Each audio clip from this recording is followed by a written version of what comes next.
अस्सलामुअलैकुम वरहमतुल्लाह। Chemistry sciences में खुश आमदीद। हमने कोऑर्डिनेशन कंपाउंड के अंदर आइसोमरिज्म के बारे में बात शुरू की थी और उसमें हमने देखा था कि दो बड़ी टाइप्स हैं, पहली स्ट्रक्चरल आइसोमरिज्म और दूसरी स्टीरियो आइसोमरिज्म।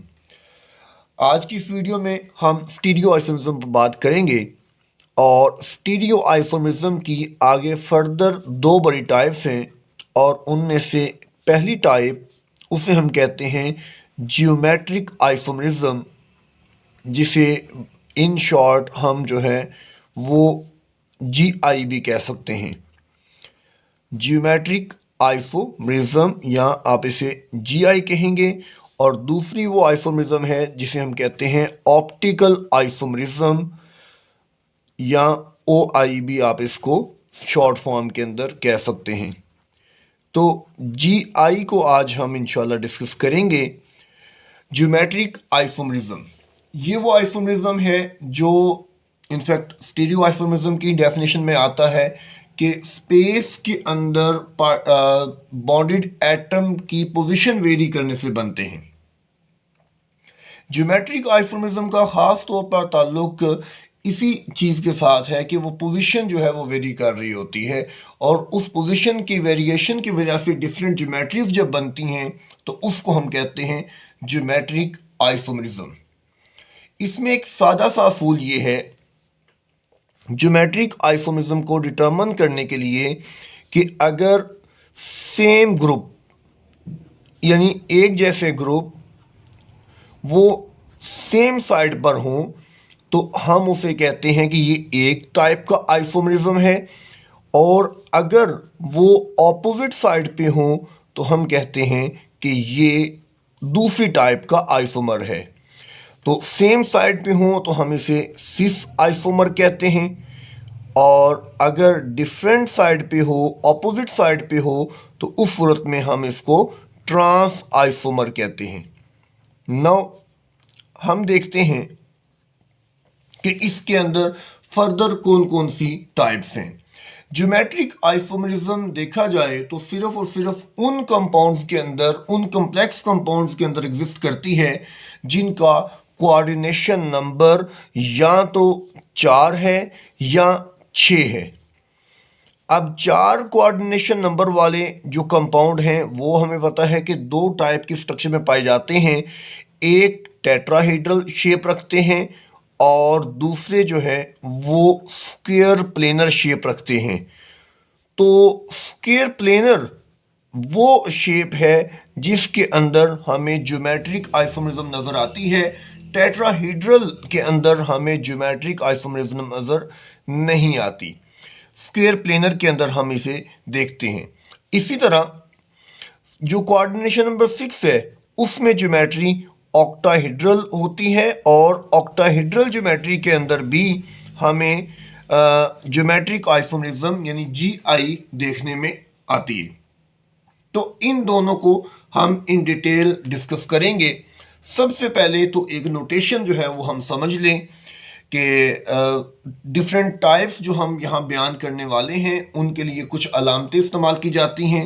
वो अलामतें हम समझ लें और हम ये समझ लें कि किस किस टाइप के अंदर जो है ये आइसोमरिज्म एग्जिस्ट करती है और कैसे एग्जिस्ट करती है, और कौन सी टाइप्स हैं जिनके अंदर आइसोमरिज्म एग्जिस्ट नहीं करती। तो शुरू करते हैं स्क्वायर प्लेनर से। स्क्वायर प्लेनर जिसका कोऑर्डिनेशन नंबर 4 है, इसमें सेंट्रल एटम के लिए हम नोटेशन एम यूज करते हैं, कैपिटल एम, जबकि इसके साथ जो बॉन्डेड ग्रुप्स हैं उनके लिए हम नोटेशन इस्तेमाल करते हैं स्मॉलर लेटर के साथ A B C D. Like ये जो मैं लिख रहा हूँ आपके सामने MABCD, डैट मीन कि M जो है वो सेंट्रल एटम है और A जो है उसके साथ एक ग्रुप अटैच है, B दूसरा है, C तीसरा और D चौथा ग्रुप अटैच है। तो इसी तरह से ये भी पॉसिबल है कि सेंट्रल एटम के साथ जो है वो 2 लगे हों, यानी एक तरह के ग्रुप हों, और B और C ये अलग अलग हों। और इसके बाद ये भी चीज़ पॉसिबल है कि ए बी दो हों और बी बी दो हों, यानी बी सी, मतलब बी अलग है सी अलग है, नहीं, दोनों सेम है। बी टू का मतलब कि दो ग्रुप हैं दोनों सेम हैं, और इसी तरह से ए टू का मतलब कि दो ग्रुप हैं और दोनों सेम है। अच्छा, आगे चलेंगे एक और टाइप की तरफ कि मुमकिन है कि ए थ्री बी। तो ए थ्री बी के एक तरह के तीन ग्रुप लगे हुए हैं और एक जो है वो अकेला है, और एक वो है जिसके अंदर कहते हैं कि चारों के चारों ग्रुप सेम है, चारों के चारों ग्रुप सेम है। ओके, इसी तरह ये तो सारे हैं मोनोडेंटेट लाइगेंड्स, ठीक है। इसी तरह बाइडेंटेट लाइगेंड भी हो सकता है, और बाइडेंटेट जो है वो होमोएटॉमिक भी होते हैं और हेटेरोटॉमिक भी होते हैं। यहाँ होमोएटॉमिक और हेटेरोटॉमिक से मेरी मुराद ये है कि जब हम बाइडेंटेट का लफ्ज़ बोलते हैं तो इसका मतलब है कि ये एक ऐसा लाइगेंड है जो दो इलेक्ट्रॉन पेयर डोनेट कर रहा है। तो वो जो दो इलेक्ट्रॉन पेयर डोनेट करने वाले एटम हैं, अगर वो सेम हैं तो हम उसे कहेंगे होमोएटॉमिक, और अगर वो डिफरेंट हैं तो हम उसे कहेंगे हेटेरोएटॉमिक। तो दोनों पॉसिबिलिटीज़ हैं कि सेंट्रल एटम एम हो और उसके साथ कैपिटल ए। इसका मतलब है कि ये एक ऐसा बाइडेंटेट लाइगेंड है जिसके अंदर जो इलेक्ट्रॉन डोनर हैं वो दोनों एटम सेम हैं। जबकि दूसरी एक पॉसिबिलिटी यहाँ पे हमारे पास है कि हम कहते हैं सेंट्रल एटम एम है और उसके साथ ए बी अटैच है और ये भी दो हैं, यानी एक ऐसा बाइडेंटेट लाइगेंड अटैच है जिसके दोनों जो इलेक्ट्रॉन डोनर एटम है वो डिफरेंट है। अब सबसे पहले तो ये देख लें कि इन डिफरेंट टाइप के जो स्क्वायर प्लेनर स्ट्रक्चर्स हैं, अब आप गौर करेंगे इनमें सब जो है वो चार कोऑर्डिनेशन नंबर वाले हैं। तो इन तमाम के अंदर जो है वो ज्योमेट्रिक आइसोमर्स एग्जिस्ट नहीं करती। जो नहीं कर जिन जिन के अंदर नहीं करती उनको मैं यहाँ पे मार्क कर रहा हूँ। इसके अंदर एग्जिस्ट नहीं करेगी, यहाँ पे भी एग्जिस्ट नहीं करेगी और यहाँ पे भी एग्जिस्ट नहीं करेगी। अब बाकी जो टाइप्स बच गई हैं उनके अंदर जो है वो ये ज्योमेट्रिक आइसोमरिज्म एग्जिस्ट करती है। वो कैसे कैसे एग्जिस्ट करती है, उसकी डिफरेंट शेप्स क्या होती हैं, उस पर हम बात करते हैं। शुरू करते हैं इसको सबसे सिंपल वाले से, और जो सबसे सिंपल वाला है वो ये है जिसमें दो तरह के दो दो लाइगेंड लगे हुए हैं। यहाँ हमारे पास जो एग्जाम्पल है वो हम Ma2B2 में एग्जाम्पल ले रहे हैं प्लाटिनम, उसके साथ अमोनिया के दो मॉलिक्यूल अटैच हैं और क्लोराइड दो अटैच हैं। सही है। सो हमारे पास ये एक न्यूट्रल कॉम्प्लेक्स मॉलिक्यूल है जिसके अंदर आप देख रहे हैं चार लाइगेंड हैं, और चार लाइगेंड में से दो एक तरह के हैं, दो एक तरह के हैं। अब इसमें सिस ट्रांस कैसे एग्जिस्ट करेगी, तो ये बहुत ही सिंपल है। मैंने बताया कि सबसे सिंपल फॉर्म है, तो ये बहुत ही सिंपल कैसे है कि प्लाटिनम सेंट्रल एटम और उसमें चारों तरफ जो है अगर तो आप सेम ग्रुप को सेम साइड पे रखते हैं तो वो एक टाइप का आइसोमर बन जाएगा, और दूसरी जो पॉसिबिलिटी है यहाँ पे वो है कि प्लाटिनम सेंट्रल एटम और उसमें सेम ग्रुप को हम अपोजिट साइड पे ले जाते हैं तो ये दूसरा टाइप जो है वो आइसोमर का बन जाएगा। नोट करें कि सिस आइसोमर के अंदर जो सिमिलर ग्रुप्स हैं उनके दरमियान एंगल 90 डिग्री का बनता है, जबकि ट्रांस में सिमिलर ग्रुप्स के दरमियान एंगल 180 डिग्री का बनता है। So this is the difference जिससे हम पता करते हैं कि ये सिस है और ये ट्रांस है। तो इसको हम कहेंगे सिस आइसोमर और इसको हम कहेंगे ट्रांस आइसोमर। इसी चीज को लेकर अगर आप चलेंगे तो आप इस दूसरी टाइप को भी अंडरस्टैंड कर सकते हैं। ये जो जिसमें जो है वो एक तरह का जो है वो दो ग्रुप हैं और दो बाकी जो ग्रुप हैं वो डिफरेंट लगे हुए हैं।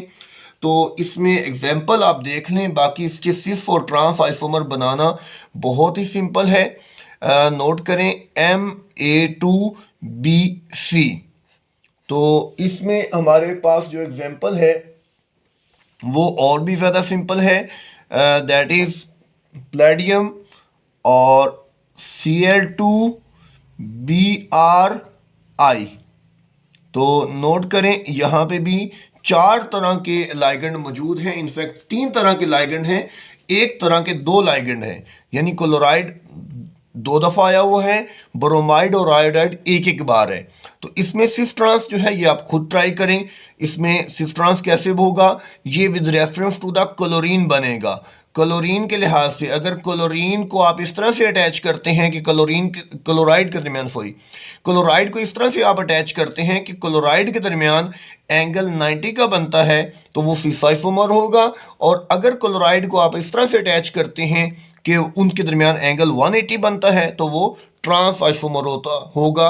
तो ये आप खुद ट्राई करेंगे। अब हम नेक्स्ट टाइप की तरफ चलते हैं, जिसके अंदर हमने देखना है कि चारों लाइगेंड जो है वो डिफरेंट लगे हुए हैं। तो इस टाइप को ज़रा नोट करें। ये हमारे पास है central atom M, A, B, C और D।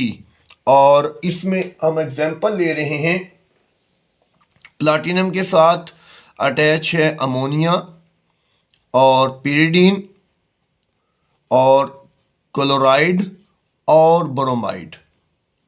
तो ये 4 लाइगेंड जो है वो यहाँ पे अटैच हैं और चारों आप नोट करें डिफरेंट है। अब क्या करना पड़ेगा, अब ये करना पड़ेगा कि यहाँ इसके सिस ट्रांस आइसोमर बनाने के लिए आपको कोई एक अपना फेवरेट लाइगेंड चूज करना पड़ेगा। कोई एक अपना फेवरेट लाइगेंड चूज करना पड़ेगा। किसी को भी चूज कर लें, आप उसे अपना फेवरेट लाइगेंड कह सकते हैं। तो मैं पहला ही चूज कर लेता हूं, अमोनिया चूज कर लेता हूं। तो अब मैं क्या करूंगा, मैं अमोनिया की पोजीशन फिक्स कर दूंगा और अमोनिया की पोजीशन फिक्स करके बाकी जो तीनों लाइगेंड हैं उनको उसके अपोजिट रख के डिफरेंट स्ट्रक्चर जो है वो बनाऊंगा। और इस तरह से ये डिफरेंट आइसोमर वजूद में आते हैं। नोट करें, शुरू करते हैं प्लाटिनम से। तो अमोनिया को आप एक जगह फिक्स कर लें। मैं एक और स्ट्रक्चर बना लूं ताकि आपको ये बात याद करने में आसानी हो जाए कि मैंने अमोनिया को अपने फेवरेट लाइगेंड के तौर पर सिलेक्ट कर लिया है। तो प्लाटिनम के साथ अमोनिया को हमने फिक्स कर लिए। अब बाकी जो लाइगेंड रह गए हैं उनको हम अपनी मर्जी से जो है इनके ट्रांस पुट करेंगे एक एक करके।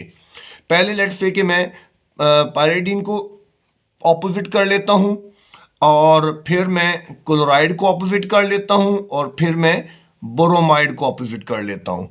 और इसके अलावा जो है वो आप जैसे मर्जी लगा दें। लाइक यहाँ अमोनिया के ऑपोजिट आपने पायरिडीन लगा दिया, Cl इधर लगा दें, Br यहाँ लगा दें। यहाँ अमोनिया के ऑपोजिट आपने क्लोराइड लगा दिया, पायरिडीन यहाँ लगा दें, Br यहाँ लगा दें। और यहाँ पे आपने अमोनिया के ऑपोजिट ब्रोमाइड को सिलेक्ट कर लिया है, तो यहाँ Cl लगा दें और यहाँ पिरिडीन लगा दें। तो ये हैं इनके 3 तरह के आइसोमर्स। अब इसमें सिस ट्रांस का कॉन्सेप्ट कहाँ पे है, सिस कौन होगा, ट्रांस कौन होगा, तो उसके लिए आपको अपना सेकंड फेवरेट सिलेक्ट करना पड़ेगा। पहला फेवरेट जो है वो अमोनिया हमने सिलेक्ट किया है। अब सेकंड फेवरेट कौन सा होगा, सेकंड फेवरेट लेट्स से कि मैं कहता हूं जी मेरा सेकंड फेवरेट है पिरिडीन। ठीक है, आप कहेंगे जी क्यों, तो मैं कहूँगा ठीक है मेरी मर्जी, आप अपनी मर्जी का कोई और सिलेक्ट कर लें, इसमें तो कोई दो बातें नहीं है। तो अपनी मर्जी से आप किसी एक को जो है वो सिलेक्ट करें जो आपका फेवरेट है। ठीक है, मैंने क्यों किया, क्योंकि मैंने देखा कि अमोनिया जो है वो न्यूट्रल है और पिरिडीन भी जो है वो न्यूट्रल है, तो मैंने इसलिए पिरिडीन को सिलेक्ट किया। खैर, आप अपनी मर्जी से जिसको मर्जी चाहें आप सिलेक्ट करें। अब आप नोट करें, तो मैंने जो 2 फेवरेट सिलेक्ट किए हैं वो पहली स्ट्रक्चर में एक दूसरे के ऑपोजिट हैं, so that one is trans, ये ट्रांस हो जाएगी। हाँ, यहां पे वो ऑपोजिट नहीं है। नोट करें, यहां एंगल 180 का है, यहां एंगल 90 का है, और इसलिए क्या हो जाएगा सिस। और यहां पे भी आप नोट करें ये एंगल 90 का है, ठीक है, अगर आप मुश्किल आ रही है तो आप इसको ज्योमेट्री से मेजर कर सकते हैं, ये एंगल 90 का है, तो ये भी सिस है। तो इस तरह इस टेक्निक के साथ आप देखें तो यहाँ पे 2 सिस और 1 ट्रांस बनते हैं। आप कुछ भी इसके अकॉर्डिंगली इसको चेंज करके देखें, और जिन रूल्स को मैंने आपको बताया है उन 2 चीज़ों को जहन में रखें। अपना फर्स्ट फेवरेट और सेकंड फेवरेट इसको जहन में रखें और आप ट्राई करें। 1 ट्रांस बनेगा, 2 सिस बनेंगे, आप जैसे भी इसको करके देख लें। तो ये एक जो है वो इसमें आप देख सकते हैं कि आइसोमेरिज्म हमारे पास है। अब फाइनली इसमें जो आइसोमेरिज्म हमने स्टडी करनी है वो है ये वाली, कि जिसमें एक बाइडेंटेट लाइगेंड लगा हुआ है और उस बाइडेंटेट लाइगेंड के अंदर जो इलेक्ट्रॉन डोनेटिंग आइटम्स हैं वो डिफरेंट हैं। तो इस तरह का जो है वो ग्लाइसिन आप जानते हैं एक अमाइनो एसिड है, पहला अमाइनो एसिड है, उसका एक आयन बनता है जिसे हम कहते हैं ग्लाइसिनेटो। वो एक ऐसा बाइडेंटेट लाइगेंड है जिसमें एक तरफ तो ऑक्सीजन होता है जो इलेक्ट्रॉन पेयर डोनेट करता है और दूसरी तरफ नाइट्रोजन होता है जो इलेक्ट्रॉन पेयर डोनेट करता है। तो इस टाइप को भी हम देख लेते हैं, क्योंकि थोड़ी सी जगह मेरे पास इस स्लाइड में बाकी है, तो आप नोट करें। ये हमारे पास है टाइप MAB2। तो मैं इसकी एक ही डायग्राम आपके सामने बनाऊंगा, दूसरी डायग्राम आप खुद ट्राई कर लीजिएगा। इसमें देखें कि सेंट्रल एटम, ठीक है, ये आपके पास है, और इसमें अगर A यहां पे अटैच हो रहा है तो B यहां पे अटैच है। क्योंकि ये बाइडेंटेट है इसलिए आपको इनको जोड़ना पड़ेगा, ठीक है। सिमिलरली यहां पे आप क्या करेंगे, अगर तो यहां पे A आप इधर रखें, B इधर रखें, ठीक है, तो आप नोट करें तो सिमिलर एटम 90 के एंगल पे आ गए हैं, एक दूसरे के साथ साथ आ गए हैं, तो ये सिस बन जाएगा। इसको अगर आप ऑपोजिट कर देंगे, उल्टा देंगे, यानी B ऊपर लगा दें, A नीचे लगा दें, यानी ये उलट जाए ये वाला लाइगेंड, तो ये जो है ये बन जाएगा ट्रांस, ठीक है। इसको इस वक्त जो ज्योमेट्री आपके सामने ये सिस है, और इसको अगर आप एक तरफ से उल्टा देंगे, B ऊपर कर दें, A नीचे कर दें, तो ये ट्रांस है। यहाँ जो एग्जांपल हमारे पास मौजूद है दैट इज प्लाटिनम और उसके साथ ग्लाइसिनेटो के 2 जो है वो अटैच हैं, नेगेटिव लाइगेंड जो अटैच हैं, और ग्लाइसिनेटो का फॉर्मूला जो है वो दरअसल होता है NH2CH2COO नेगेटिव। तो इसमें ये नाइट्रोजन और ये ऑक्सीजन जो है वो बेसिकली इलेक्ट्रॉन पेयर डोनेट कर रहे होते हैं। तो अगर इस तरह से अटैच हों कि ऑक्सीजन ऑक्सीजन सामने आ जाए, नाइट्रोजन नाइट्रोजन सामने आ जाए, तो ये जो है ये सिस बनेगा। अगर ये हो कि एक का ऑक्सीजन इधर है और दूसरे का ऑक्सीजन इधर है, एक का नाइट्रोजन यहाँ है दूसरे का नाइट्रोजन यहाँ है, तो ये हो जाएगा ट्रांस। तो ये है सिस ट्रांस आइसोमेरिज्म या के अंदर जो है जिसको आप कहते हैं ज्योमेट्रिक आइसोमेरिज्म GI, और उसमें भी हमने कोऑर्डिनेशन नंबर 4 वाले जो हैं वो पार्ट टाइप स्टडी की हैं। स्क्वायर प्लेनर ऑक्टाहेड्रल के बारे में इंशाल्लाह हम अगली वीडियो में बात करेंगे, क्योंकि वीडियो बहुत लंबी हो चुकी है। अलबत्ता आपका कोई क्वेश्चन है तो आप उसे कमेंट सेक्शन में मेंशन कर सकते हैं। अल्लाह हाफिज़।